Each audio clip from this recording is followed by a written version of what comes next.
सर्वशक्तिमान परमेश्वर के वचनों के पाठों का संग्रह।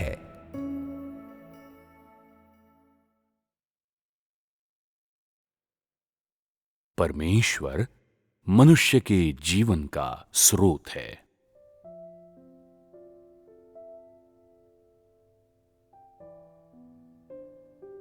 जिस क्षण से तुम रोते हुए इस दुनिया में आते हो, तभी से तुम अपना कर्तव्य पूरा करना शुरू कर देते हो। परमेश्वर की योजना और उसके विधान में अपनी भूमिका निभाते हुए तुम अपनी जीवन यात्रा शुरू करते हो। तुम्हारी पृष्ठभूमि जो भी हो और तुम्हारे आगे की यात्रा जैसी भी हो, कोई भी स्वर्ग के आयोजनों और व्यवस्थाओं से बचकर भाग नहीं सकता और किसी का भी अपनी नियति पर नियंत्रण नहीं है, क्योंकि केवल वही जो सभी चीजों पर शासन करता है ऐसा कार्य करने में सक्षम है। जिस दिन से मनुष्य अस्तित्व में आया है, परमेश्वर ने ब्रह्मांड का प्रबंधन करते हुए सभी चीजों के लिए परिवर्तन के नियमों और उनकी गतिविधियों के पथ को निर्देशित करते हुए हमेशा ऐसे ही काम किया है। सभी चीजों की तरह मनुष्य भी चुपचाप और अनजाने में परमेश्वर से मिठास और बारिश और ओस द्वारा पोषित होता है। सभी चीजों की तरह मनुष्य भी अनजाने में परमेश्वर के हाथ के आयोजन के अधीन रहता है। मनुष्य का हृदय और आत्मा परमेश्वर के हाथ में हैं। उसके जीवन की हर चीज परमेश्वर की दृष्टि में रहती है। चाहे तुम ये मानो या न मानो, कोई भी और सभी चीजें, चाहे जीवित हों या मृत, परमेश्वर के विचारों के अनुसार ही जगह बदलेंगी, परिवर्तित, नवीनीकृत और गायब होंगी। परमेश्वर सभी चीजों को इसी तरीके से संचालित करता है। जब रात चुपचाप आती है, मनुष्य अनजान रहता है, क्योंकि मनुष्य का हृदय ये नहीं समझ सकता कि रात कैसे आती है या कहां से आती है। जब रात चुपचाप चली जाती है, मनुष्य दिन के उजाले का स्वागत करता है, लेकिन उजाला कहां से आया है और कैसे इसने रात के अंधेरे को दूर भगाया है, मनुष्य ये तो बिल्कुल भी नहीं जानता और इससे तो बिल्कुल भी अवगत नहीं है। दिन और रात की ये बारंबार होने वाली अदला बदली मनुष्य को एक अवधि से दूसरी अवधि में, एक ऐतिहासिक संदर्भ से अगले संदर्भ में ले जाती है और ये भी सुनिश्चित करती है कि हर अवधि में परमेश्वर का कार्य और हर युग के लिए उसकी योजना कार्यान्वित की जाए। मनुष्य इन विभिन्न अवधियों में परमेश्वर के साथ चला है, फिर भी वो नहीं जानता कि परमेश्वर सभी चीजों और जीवित प्राणियों की नियति पर शासन करता है। न ही ये जानता है कि कैसे परमेश्वर सभी चीजों को आयोजित और निर्देशित करता है। इसने मनुष्य को अनादि काल से आज तक भ्रम में रखा है। जहां तक कारण का सवाल है, ऐसा इसलिए नहीं है क्योंकि परमेश्वर के तरीके बहुत छिपे हुए हैं, न इसलिए कि परमेश्वर की योजना अभी तक साकार नहीं हुई है, बल्कि इसलिए है कि मनुष्य का हृदय और आत्मा परमेश्वर से बहुत दूर हैं। उतनी दूर जहां मनुष्य परमेश्वर का अनुसरण करते हुए भी शैतान की सेवा में बना रहता है और उसे इसका भान भी नहीं होता। कोई भी सक्रिय रूप से परमेश्वर के पदचिन्हों और उस प्रकटन को नहीं खोजता और कोई भी परमेश्वर की देखभाल और सुरक्षा में रहने के लिए तैयार नहीं है। इसके बजाय वे इस दुनिया के और दुष्ट मानव जाति द्वारा अनुसरण किए जाने वाले अस्तित्व के नियमों के अनुकूल होने के लिए उस दुष्ट शैतान द्वारा किए जाने वाले क्षरण पर भरोसा करना चाहते हैं। इस बिंदु पर मनुष्य का हृदय और आत्मा शैतान के लिए आभार व्यक्त करते उपहार और उसका भोजन बन गए हैं। इससे भी अधिक मानव हृदय और आत्मा एक ऐसा स्थान बन गए हैं जिसमें शैतान निवास कर सकता है और वे शैतान के खेल का उपयुक्त मैदान बन गए हैं। इस तरह मनुष्य अनजाने में मानव होने के सिद्धांतों और मानव अस्तित्व के मूल्य और अर्थ के बारे में अपनी समझ को खो देता है। परमेश्वर की व्यवस्थाएं और परमेश्वर और मनुष्य के बीच की वाचा धीरे धीरे मनुष्य के हृदय में धुंधली होती जाती है और वो परमेश्वर की तलाश करना या उस पर ध्यान देना बंद कर देता है। समय बीतने के साथ मनुष्य अब ये नहीं समझता कि परमेश्वर ने उसे क्यों बनाया है, न ही वो उन वचनों को जो परमेश्वर के मुख से आते हैं और न उस सब को समझता है जो परमेश्वर से आता है। मनुष्य फिर परमेश्वर की व्यवस्थाओं और आदेशों का विरोध करने लगता है और उसका हृदय और आत्मा शिथिल हो जाते हैं।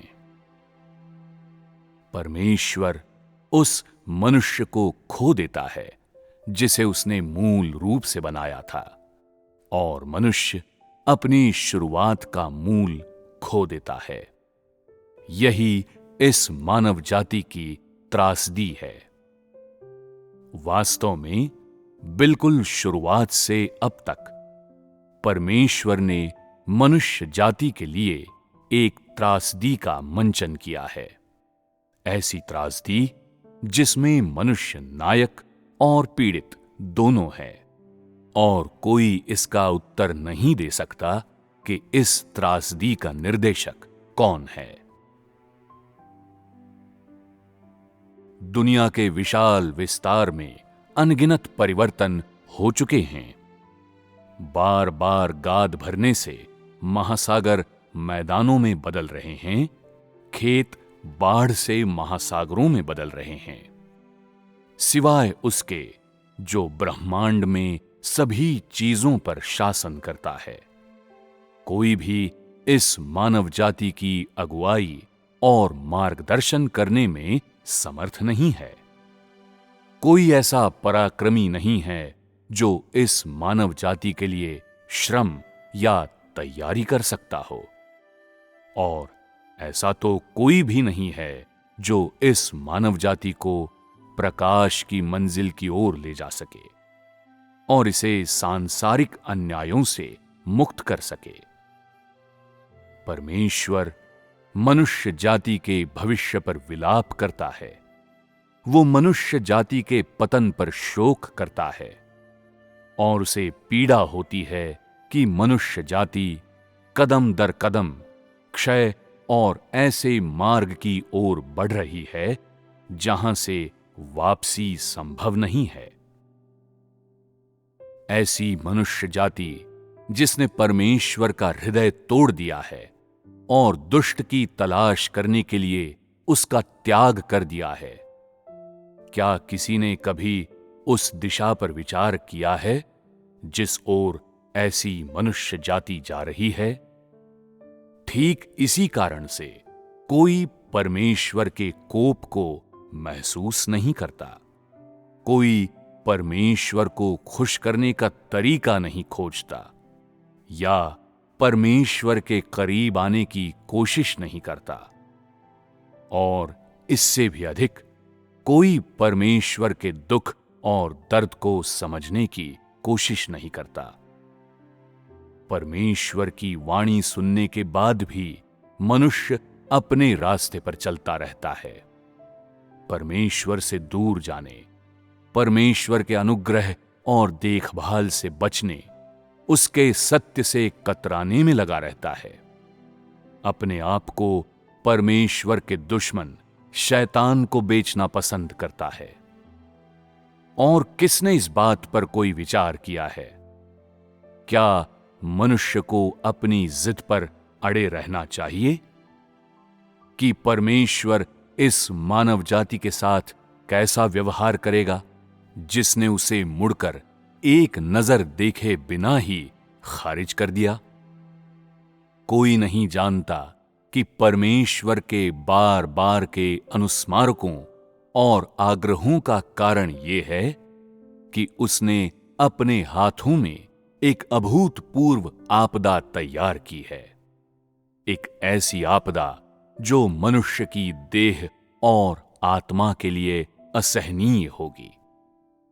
ये आपदा केवल देह का ही नहीं बल्कि आत्मा का भी दंड है।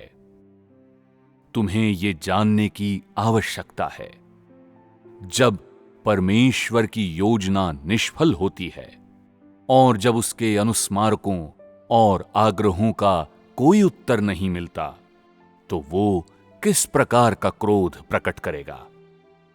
ये ऐसा होगा जिसे पहले किसी सृजित प्राणी ने कभी अनुभव किया या सुना नहीं होगा।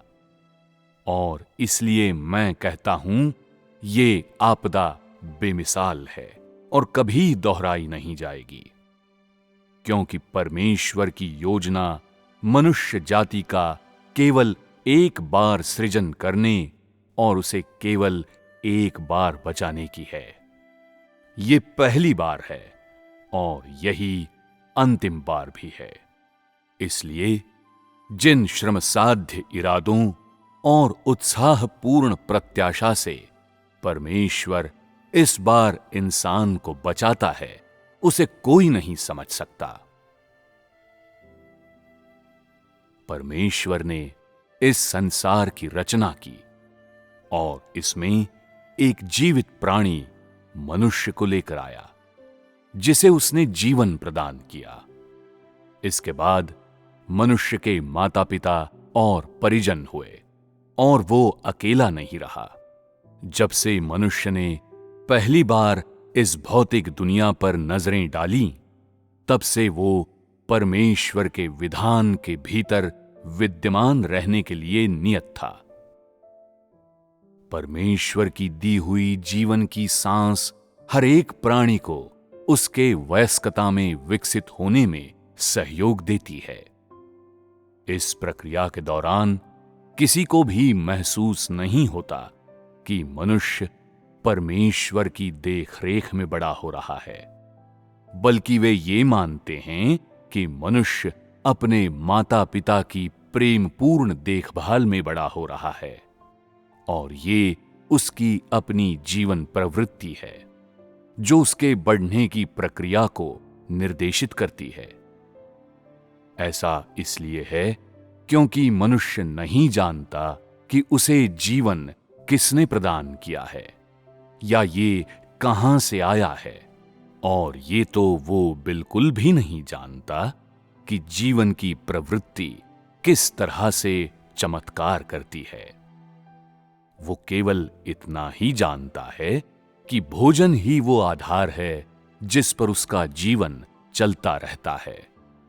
अध्यवसाय ही उसके अस्तित्व का स्रोत है और उसके मन के विश्वास वो पूंजी है जिस पर उसका अस्तित्व निर्भर करता है। परमेश्वर के अनुग्रह और भरण पोषण से मनुष्य पूरी तरह से बेखबर है और इस तरह वो परमेश्वर द्वारा प्रदान किया गया जीवन गंवा देता है। जिस मानव जाति की परमेश्वर दिन रात परवाह करता है, उसका एक भी व्यक्ति परमेश्वर की आराधना करने की पहल नहीं करता। परमेश्वर ही अपनी बनाई योजना के अनुसार मनुष्य पर कार्य करता रहता है, जिससे वो कोई अपेक्षाएं नहीं करता। वो इस आशा में ऐसा करता है कि एक दिन मनुष्य अपने सपने से जागेगा और अचानक जीवन के मूल्य और अर्थ को समझेगा।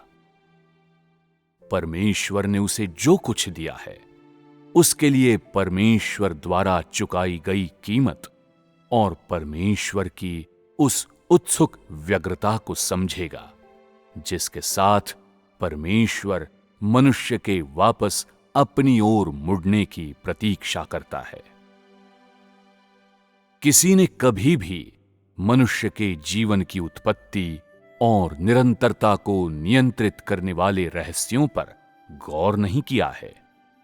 केवल परमेश्वर, जो इस सब को समझता है, चुपचाप उस ठेस और आघात को सहन करता है जो वो मनुष्य उसे देता है, जिसने परमेश्वर से सब कुछ प्राप्त किया है, किंतु जो उसका आभारी नहीं है। जीवन से कुछ मिलता है, मनुष्य उसका सही मूल्य नहीं समझता, और इसी तरह ये एक स्वाभाविक बात है कि मनुष्य द्वारा परमेश्वर के साथ विश्वासघात किया जाता है, उसे भुला दिया जाता है और उससे जबरन वसूली की जाती है। क्या ऐसा हो सकता है कि परमेश्वर की योजना सच में इतने ही महत्व की है? क्या ऐसा हो सकता है कि ये जीवित प्राणी, ये मनुष्य जो कि परमेश्वर के हाथ से आया है, वास्तव में इतने महत्व का है? परमेश्वर की योजना निश्चित रूप से महत्व की है, किंतु परमेश्वर के हाथ से बनाया गया ये जीवित प्राणी उसकी योजना के वास्ते विद्यमान है।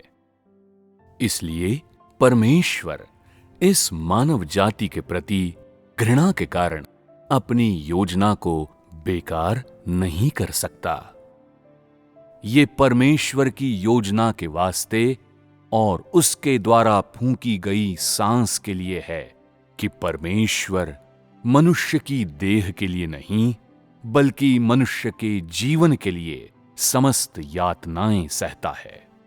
वो ऐसा मनुष्य की देह को वापस लेने के लिए नहीं, बल्कि उस जीवन को वापस लेने के लिए करता है जिसमें उसने सांस फूंकी है। यही उसकी योजना है। इस दुनिया में आने वाले सभी लोगों को जीवन और मृत्यु से गुजरना होता है, और उनमें से अधिकांश मृत्यु और पुनर्जन्म के चक्र से गुजर चुके हैं। जो जीवित हैं वे शीघ्र ही मर जाएंगे और मृत शीघ्र ही लौट आएंगे। ये सब परमेश्वर द्वारा प्रत्येक जीवित प्राणी के लिए व्यवस्थित जीवन का क्रम है। फिर भी ये क्रम और ये चक्र ठीक वो सत्य है जो परमेश्वर चाहता है कि मनुष्य देखे, कि परमेश्वर द्वारा मनुष्य को प्रदान किया गया जीवन असीम और भौतिकता, समय या स्थान से मुक्त है। ये परमेश्वर द्वारा मनुष्य को प्रदान किए गए जीवन का रहस्य है, और इस बात का प्रमाण है कि जीवन उसी से आया है। यद्यपि हो सकता है कि बहुत से लोग ये न मानें कि जीवन परमेश्वर से आया है, फिर भी मनुष्य अनिवार्य रूप से उस सब का आनंद लेता है जो परमेश्वर से आता है, चाहे वो परमेश्वर के अस्तित्व को मानता हो या उसे नकारता हो। यदि किसी दिन परमेश्वर का अचानक हृदय परिवर्तन हो जाए और वो दुनिया में विद्यमान हर चीज वापस प्राप्त करने और अपना दिया जीवन वापस लेने की इच्छा करे तो कुछ भी नहीं रहेगा। परमेश्वर सभी चीजों, जीवित और निर्जीव दोनों को आपूर्ति करने के लिए अपने जीवन का उपयोग करता है और अपनी शक्ति और अधिकार के बल पर सभी को सुव्यवस्थित करता है। ये एक ऐसा सत्य है जिसकी किसी के द्वारा कल्पना नहीं की जा सकती या जिसे किसी के द्वारा समझा नहीं जा सकता, और ये अबूझ सत्य परमेश्वर की जीवन शक्ति की मूल अभिव्यक्ति और प्रमाण हैं। अब मैं तुम्हें एक रहस्य बताता हूं। परमेश्वर के जीवन की महानता और उसके जीवन के सामर्थ्य की थाह कोई भी प्राणी नहीं पा सकता। ये अभी भी वैसा ही है जैसा अतीत में था, और आने वाले समय में भी ये ऐसा ही रहेगा। दूसरा रहस्य जो मैं बताऊंगा वो ये है, सभी सृजित प्राणियों के लिए जीवन का स्रोत, चाहे वे रूप या संरचना में कितने ही भिन्न हों, परमेश्वर से आता है।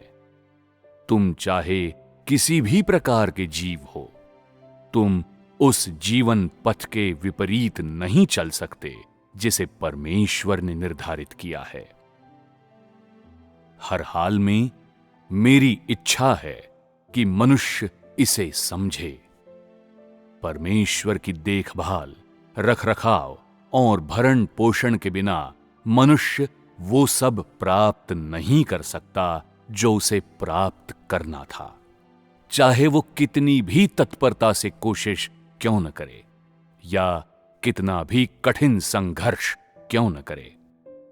परमेश्वर से जीवन की आपूर्ति के बिना मनुष्य जीवन के मूल्य और उसकी सार्थकता के बोध को गंवा देता है। परमेश्वर उस मनुष्य को इतना बेफिक्र कैसे होने दे सकता है जो मूर्खतापूर्ण ढंग से अपने जीवन की सार्थकता को गंवा देता है। जैसा कि मैंने पहले कहा है, मत भूलो कि परमेश्वर तुम्हारे जीवन का स्रोत है। यदि मनुष्य वो सब संजोने में विफल रहता है जो परमेश्वर ने प्रदान किया है, तो परमेश्वर न केवल उसे वापस ले लेगा जो उसने शुरुआत में दिया था, बल्कि वो मनुष्य से क्षतिपूर्ति के रूप में उस सब का दोगुना मूल्य वसूल करेगा जो उसने दिया है।